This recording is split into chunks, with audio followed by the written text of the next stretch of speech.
అభివృద్ధి పనులను చేపట్టడంలో ప్రభుత్వం అలసత్వం ప్రదర్శిస్తూ ప్రజలను ఇబ్బందులకు గురిచేస్తుందని మాజీ మంత్రి సనత్నగర్ ఎమ్మెల్యే తలసాని శ్రీనివాస్ యాదవ్ విమర్శించారు.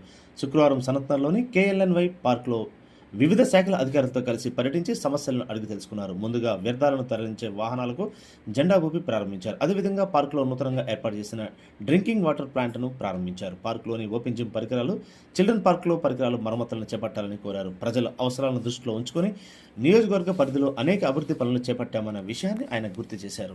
ఈ కార్యక్రమంలో కార్పొరేటర్ కొలను లక్ష్మీ బాలరెడ్డి, మాజీ corporator Namana Seshakumari, deputy municipal commissioner Rajinikanth, EE Venkataramana, water works GM Harishankar, division అధ్యక్షులు కొలను బాలరెడ్డి, అమీర్పేట డివిజన్ అధ్యక్షులు Muthyala Hanumantharao, Ameerpet general secretary Santosh Manikumar, BRS senior నాయకులు Kolanu Bhupalreddy, Suresh Goud, Srinivas Gopi, Rajesh Mudiraj, Prabhakar Reddy, Nagaraju, ex army GS Raju, Santosh, Srinivas Reddy, Shabad Satyanarayana, Piyush Gupta, Satish, Zameer Baig, Purushottam, Surender Goud తదితరులు పాల్గొన్నారు.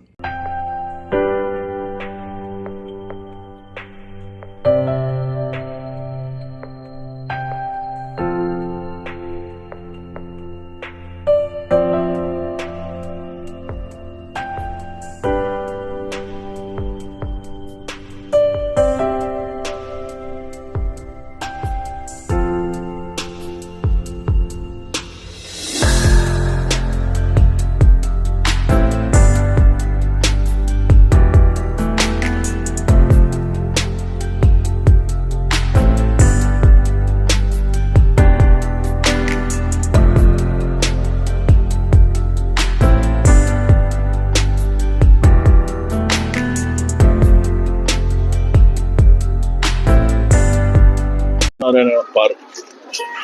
ఈ పార్క్ అనేది బ్రహ్మాండమైనటువంటి పార్కు.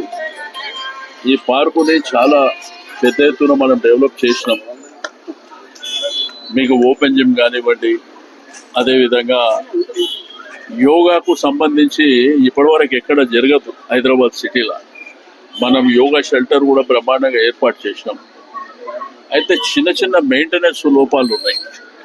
ఎలక్ట్రిసిటీ కావచ్చు, అదేవిధంగా పిల్లల ఎక్విప్మెంట్స్ కావచ్చు, ఓపెన్ జిమ్ రిపేర్స్ కావచ్చు, బాత్రూమ్ టాయిలెట్స్ కావచ్చు, అవన్నీ కూడా ఆదేశాలు ఇవ్వడం జరిగింది. వీలైనంత తొందరగా అవన్నీ కంప్లీట్ చేపిస్తామని చెప్పి నేను ఈ సందర్భంగా తెలియజేస్తా ఉన్నా.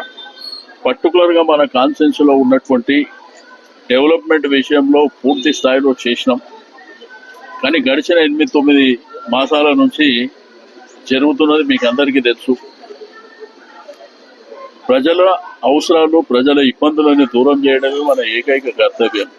ఇప్పుడు చూడు, 9 మాసాల కింద అంటే లాస్ట్ ఇయర్ మనము ఇక్కడ హరిశ్చంద్ర ఈఎస్ఐ ఏదైతే శ్మశాన వాటిక ఉందో దానికి కోట్ల రూపాయల డబ్బులు శాంక్షన్ చేసింది. అదేవిధంగా ఫతేనగర్ బ్రిడ్జ్ కానీ అది వైడన్ చేయడానికి, అదేవిధంగా సనత్నగర్ ఇండస్ట్రియల్ పార్క్ ఏరియా నుంచి అండర్ పాస్ దాన్ని కూడా డబ్బులు ఇచ్చేసినాం. రైల్వే వాళ్ళకి కట్టిన డబ్బులు కూడా కట్టినాం. అదేవిధంగా ఈ పక్కన ఉన్నటువంటి Subhash Nagar, Kailash Nagar multipurpose function hall దాని డబ్బులు కూడా శాంక్షన్ చేసి ఇచ్చినాం. కానీ ఈ 8 మాసాల నుంచి ఎక్కడ చేసిన గొంగలు అక్కడనే ఉంది. అది ముందు కదలలేదు. సరే, ఈ దసరా దీపావళి పండుగ తర్వాత ప్రజల మధ్యలోకి వెళ్ళి మరి ఏ పనులు ఎప్పుడెప్పుడు జరిగినాయి, మరి ఏ విధంగా చేయబోతారో తప్పకుండా ఒత్తిడి పెంచుతాం.